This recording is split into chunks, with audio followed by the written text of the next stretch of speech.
Hello, and welcome to what we will call part 2 of the lecture on chapter 11, the nervous system. What we're counting as part 1 this time is a set of 3 little videos. They're each less than 20 minutes. In fact, one of them is only 6 minutes long, I think, in which we're taking advantage of some materials that another science educator has put available on the internet. And yeah, so if you haven't already, please watch those 3 videos and then come back here. These are the videos I'm talking about. It's the girl in the forest, then receptors, agonists and antagonists, and reviewing some of this terminology will be helpful to understanding what's in the rest of this lecture.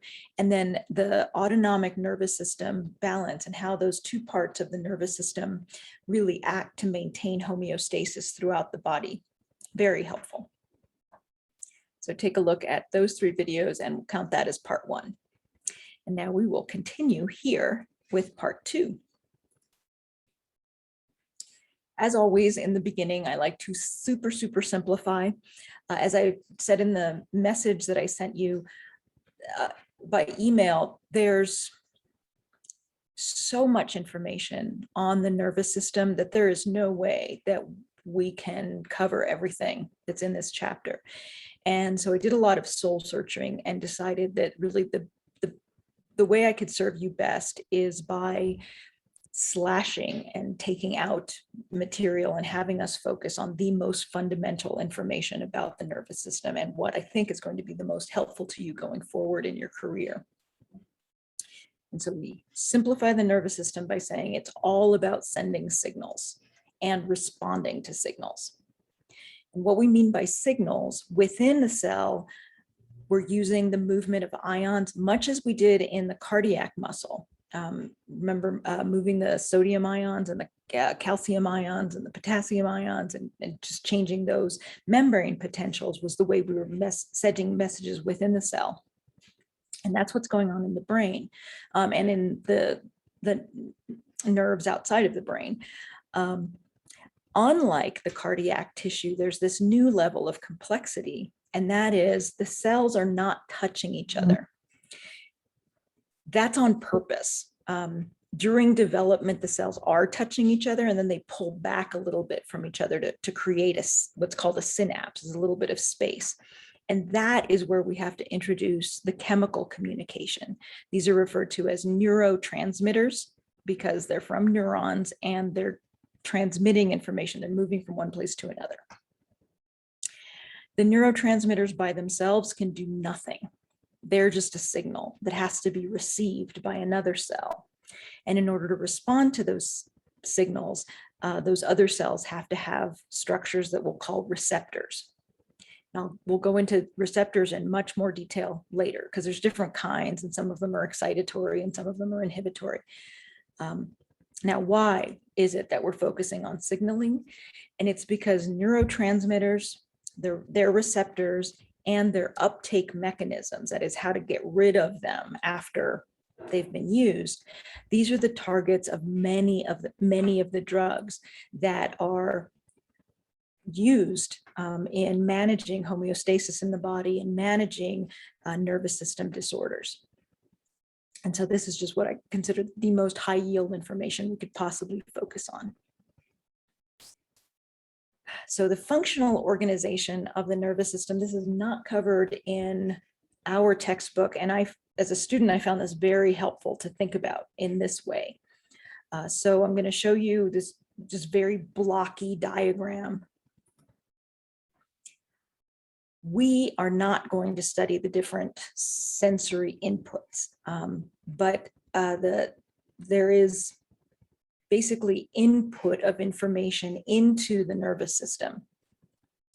By sensory, this can mean, what we classically think of as the senses: vision, hearing, smell, taste, touch.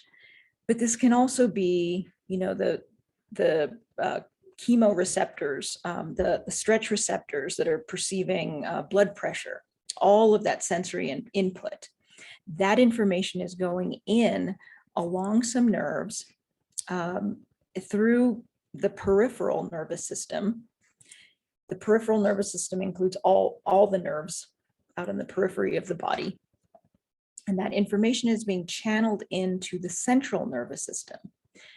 The central nervous system is anything that's encased in bone, so the brain and the spinal cord. Those are the central nervous system. Then some kind of decision gets made in the central nervous system, and then there's some output that has to travel typically out from the brain, maybe down the spinal cord, and then out through spinal nerves out to the periphery for something to happen, to affect a change. All of this that's coming out, the outgoing messages, all of that is considered part of the motor division. And if it's easier for you to think about it, motor, I'm going to do something. Motors do stuff. Some of that is under our conscious control, and some of it isn't. The stuff that is under our conscious control is known as the somatic nervous system. These are the signals that are being sent to skeletal muscle.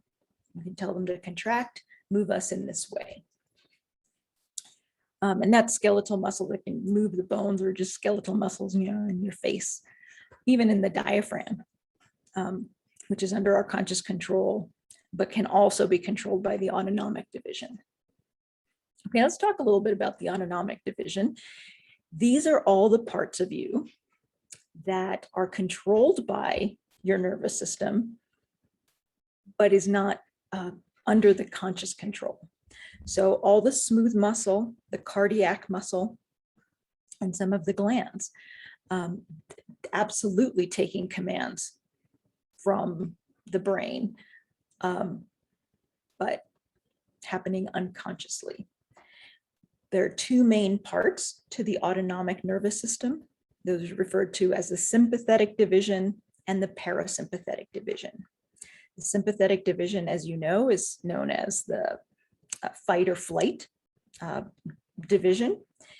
It's the one that's going to get our heart rates pumping. It's going to dilate the airways.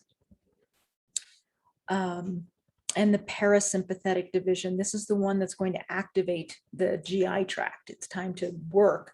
When everybody else is resting, that's when the GI tract, this is when we try to repair things. This is the parasympathetic division, the rest and digest division. A little bit more about this diagram. You'll see the arrows are all going in a particular direction. Incoming arrows carrying sensory information in towards the central nervous system. These are afferent signals, or afferent, that is incoming signals. The blue arrows represent outgoing messages, efferent signals. One-way communication is important, and I'll get back to that in just a second. First, let me point out a couple of other things. The central nervous system, as I mentioned, includes the brain and the spinal cord. In this lecture, I'm just going to focus on the brain. The spinal cord is important also, but we do not have time to go into it in a lot of detail. So I'll just say there is a spinal cord. It's part of the central nervous system. The way to remember it is it's encased in bone. That's all the part of the central nervous system. Okay, and then the one-way arrows, this is what those chemical synapses are about, is making sure that we don't get back talk, because electrical communication, sometimes we could get the back talk. Do you remember the circus rhythms in the heart? That happens because the cells are all touching each other. And so they can communicate backwards. They can send messages the wrong way, and that's not great. And so in the nervous system, the way that the nervous system ensures that that won't happen is by, as the nervous system is getting into position, the cells are in touch with each other. And then at the end, they pull away just a tiny bit to make that gap so that you can't talk back to me. This cell is going to tell that cell what to do and not the other way around. Okay, and these chemical synapses. So the three things that we're going to focus on in this class for the nervous system are the autonomic nervous system, that is covered in one of Dr. Boyev's lectures, that third one. The structure of the brain, I'm also using some of her materials for this in this class. And finally, the chemical synapses. And that I'm using primarily information from our textbook and another resource that's also available online.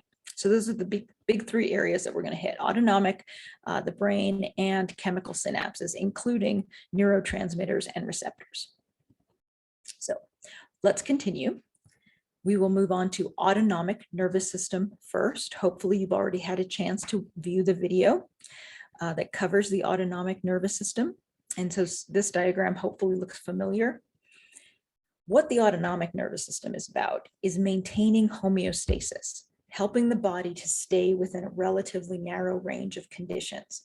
You probably heard this term homeostasis, and then we never mention it in nursing. We don't talk about homeostasis. And yet that's all vital signs are about, is checking to see if somebody's in homeostasis. How's your body temperature? How's your blood pressure? There's a range of what we consider normal, and we want you to be in that range. And that is what the autonomic nervous system is all about. Both parts of the autonomic nervous system are active all the time.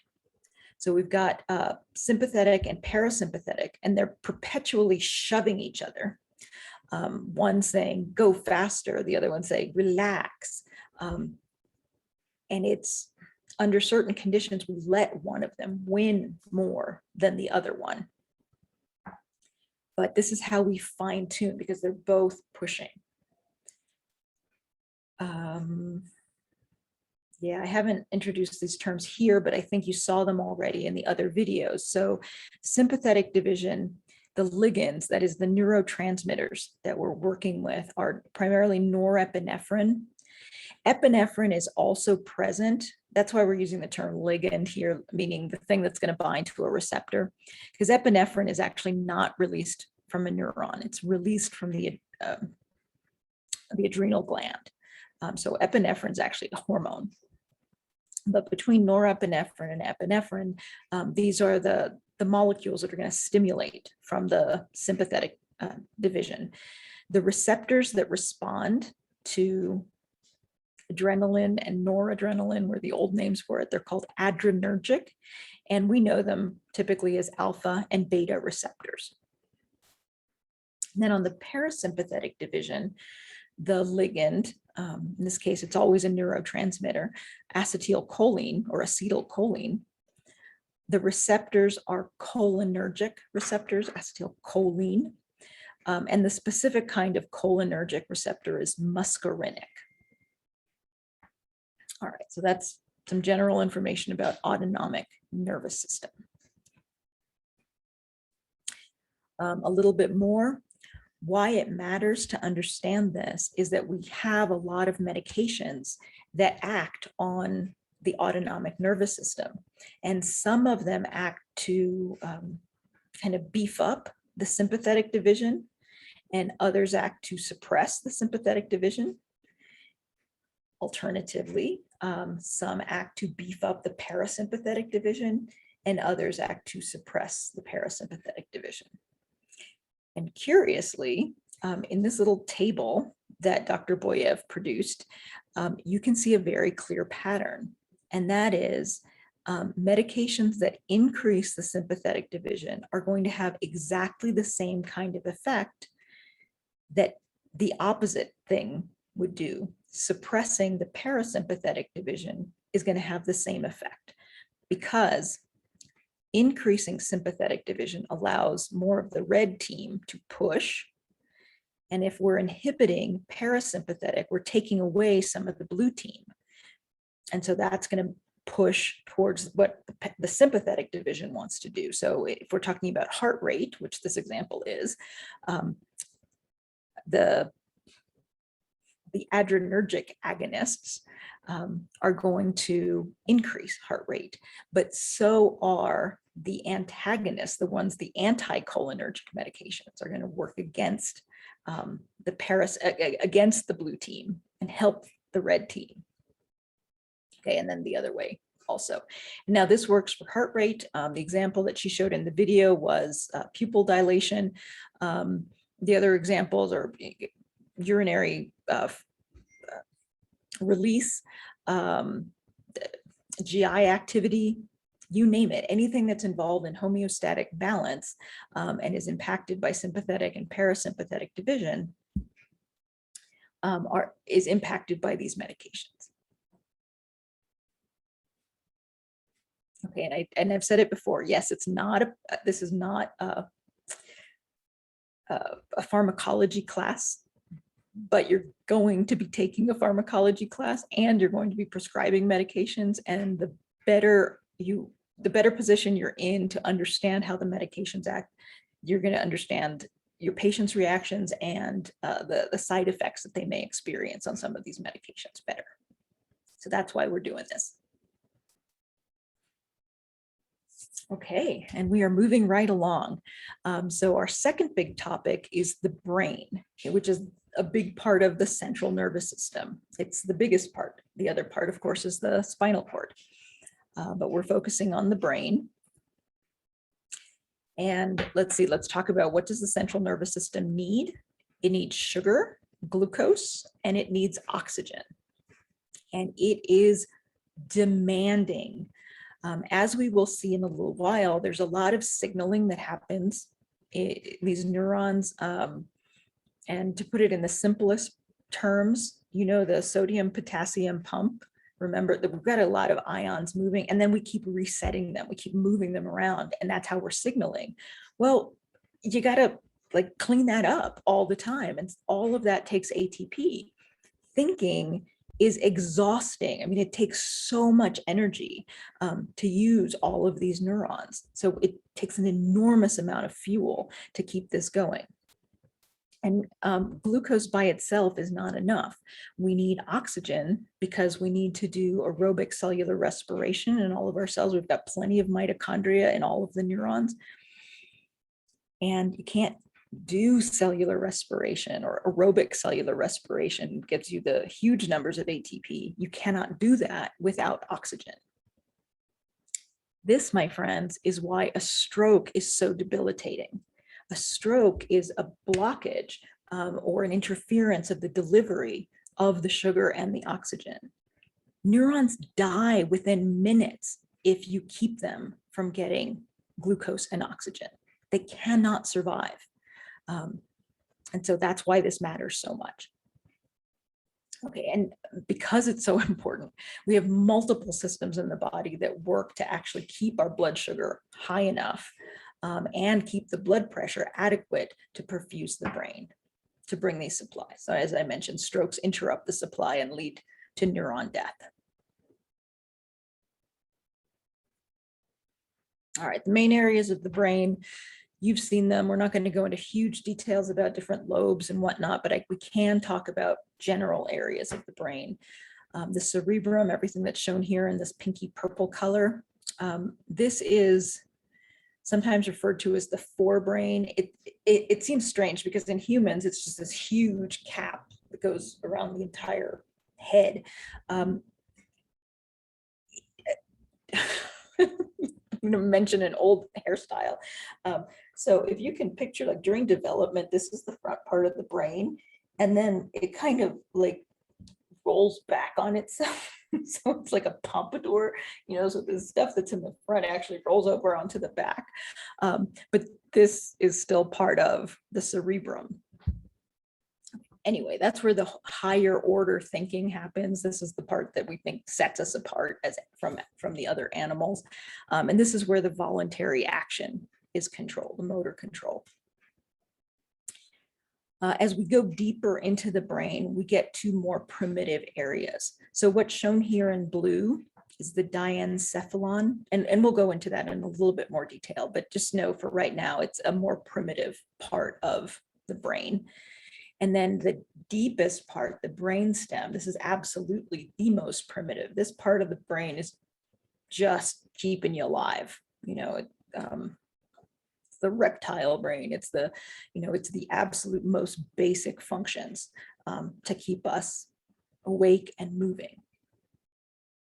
And then this curious thing hanging off the back, this is the cerebellum. It literally means little brain. Cerebrum is brain in Latin, and cerebellum is little brain. this is, it coordinates some of the information from the cerebrum and helps us maintain posture and balance. Let's continue.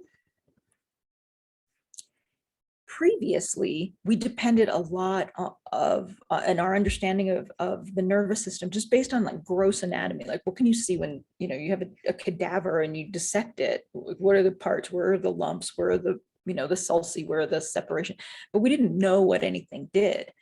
Nowadays, we have these ways of imaging the brain where we actually can see what kind of activity is happening in a living person that can be asked questions and can be challenged in different ways. It's really amazing. And so the PET scans and MRIs have revolutionized our understanding of the nervous system and how it works. So I'm going to mention two functional areas on the next two slides that in gross anatomy, they're not obvious these are like functional units. But looking at PET scans and MRIs, yeah, this certainly looks like these cells communicate with each other and they work as a team. All right, so the basal ganglia, going back to the gross anatomy, part of this is in the cerebrum, part in the diencephalon, but the basal ganglia helps to coordinate the movements of the body. And why these matter so much is these are especially important in Parkinson's disease and those extrapyramidal side effects of the anti-dopamine drugs that are used for psychosis, the antipsychotic drugs, they inhibit the activity of dopamine. And you wish you could limit it to certain parts of the brain, but this is a really important point. There's a handful of neurotransmitters, and there's a big handful of neurotransmitters. And they're used in different parts of the brain to do different things. But when we try to give somebody a medication, we can't deliver it just to that one part of the brain. We have these sweeping generalizations that we're trying to do, like inhibit this entire use of this neurotransmitter or just completely block that kind of receptor. And that has all kinds of unintended consequences. And this is one of those. So some of these anti-dopamine drugs for psychosis cause difficulties with movement. Limbic system is another one. This is partly cerebrum, partly diencephalon, but looking at the imaging of living people, we see, oh, look, there's some coordination going on between these parts of the brain. So these regulate emotional and behavioral responses to stress, fear, rage, anxiety, pleasure. All of that is processed in these parts of the brain. And there's some relationship to addiction. I wanted to point out, just this is a totally minor point, but I think it's interesting. Notice how this is going out to one of the olfactory bulbs. And if you've ever thought that, smells play a role in like soothing, the idea like some people are really into their essential oils, and some of it is nonsense, and some of it there's a real response in some people to that odor input. Okay, let's move on. Let's see, now we're in the diencephalon. This is what's shown all here in blue. Pineal gland back here, this is where the melatonin that helps us to fall asleep, where this is produced for maintaining circadian rhythms. As many of you know, you can disturb your circadian rhythm and use melatonin as a medication to help get that sleep cycle in. Let's see, hypothalamus. This is hugely important. This is a big part of how where the autonomic nervous system is housed. So there's sympathetic and parasympathetic output from this part of the brain, the hypothalamus. So it has impacts on blood pressure, heart rate, mood, temperature, the pH of the blood. And there's input from the hypothalamus, basically controls the pituitary gland down below. And the pituitary gland is the one that's communicating with all the other endocrine glands. And so this is kind of the master part of the brain controlling the endocrine system, which is another signaling system we'll get to later in the semester. There's a little bit more. Okay, I guess that was it on, oh, I know what it was that I'm thinking of. Okay, I'll come back to the hypothalamus. Oh, here it is.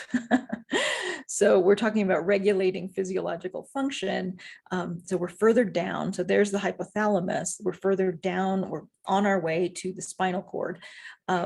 This part of the brain is also involved in maintaining homeostasis. And so between the brainstem and the hypothalamus, this is how we kind of stay in balance. Because of where it is, the brainstem, this is relaying messages from the upper brain, the higher order brain, down through to the spinal cord. Most of the cranial nerves originate here. And this is the most primitive part of the brain.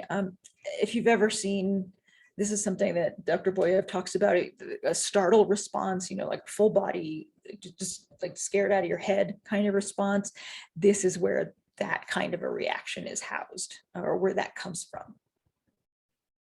Nothing sophisticated. There's no reasoning here. It's just, that might kill me and I'm going to move away from it.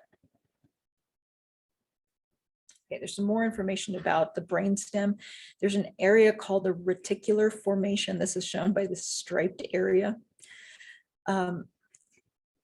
The reticular activating system, this is the part that keeps us awake and stimulated and allows us to sleep when it's inhibited. And this is what a lot of people end up trying to self-medicate. So the RAS, the reticular activating system, can get suppressed by alcohol. It can also be suppressed by medications like benzodiazepines, barbiturates, but then it's stimulated with caffeine to help wake us up every day. Also can be stimulated by amphetamines. All right, so that's how profound an impact this part of the brain has on our alertness. And there's more. If you take a cross section through the brainstem, specifically this upper part known as the midbrain, you can see some structures that they stain really, or they are really dark looking, which is why they were given the name that they were given, which is substantia nigra. This part of the brain is the part that is in trouble and leads to problems of Parkinson's disease. So the cells that are here have to produce dopamine, and they stop being able to produce dopamine. And so there's starts being these movement problems that we see with Parkinson's disease, but this is where the problem originates. And finally, we get to the lowest part of the brain, almost to the spinal cord. This is the medulla oblongata. This regulates wakefulness by regulating the reticular activating system. This is where the breathing center is. So drugs like opioids that suppress respirations, this is where they're having that action. It's not the intention, we're not trying to suppress somebody's breathing, but this is where those drugs have that effect. There's also cardiovascular centers that help to manage heart rate and blood pressure. So between medulla oblongata and the hypothalamus, we are maintaining heart rate and blood pressure. This is also the vomiting center. So medications, the anti-emetic medications, are having an effect here. And I think that is it for the brain overall. Yes.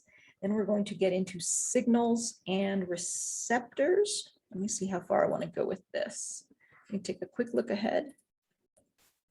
Yeah, let's see. So some of this is hopefully reminding you of things that we've already seen. So signals, as we've already said, within the cells, what we're talking about is moving ions around to change the membrane potential I'll remind you, potential is the difference between two things. And so this is measuring the charge and comparing the electrical charge inside the cell with outside of the cell. And that's what we mean by membrane potential. And then signals between cells, when we're jumping the synapse, the chemical that has to be released from the neurons, these are the neurotransmitters. And as we've said, neurotransmitters by themselves can do nothing. They can only have an effect when they bind to a receptor. Although we do talk about neurotransmitters as being excitatory or inhibitory, what really matters is the combination of this particular neurotransmitter and this particular receptor. Because you can have a neurotransmitter that on this cell would be excitatory, but on a different cell with a different receptor would be inhibitory. All right, so it's the specific neurotransmitter receptor combination that determines whether the response is going to be excitatory or inhibitory. What we mean by that.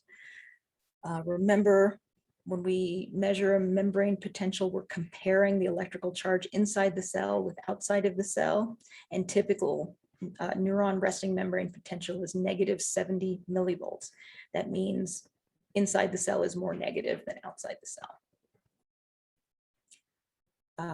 On a graph of time, we have time on the x-axis. On the y-axis, we have membrane potential, the difference in charge between inside and outside. If there's no difference, we're at 0, but typically we're at the resting membrane potential, down at negative 70 millivolts.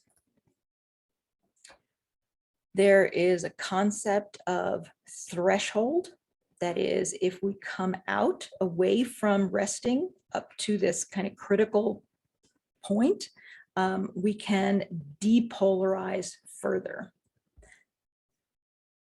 We have chemically gated ion channels. We're going to call them something else a little bit later, but I've shown you this picture before when we were in the cardiac chapter, which is why I used it again. So the chemically gated channels may bring us up to threshold, but then once we hit threshold, that's where the voltage gated channels can open up.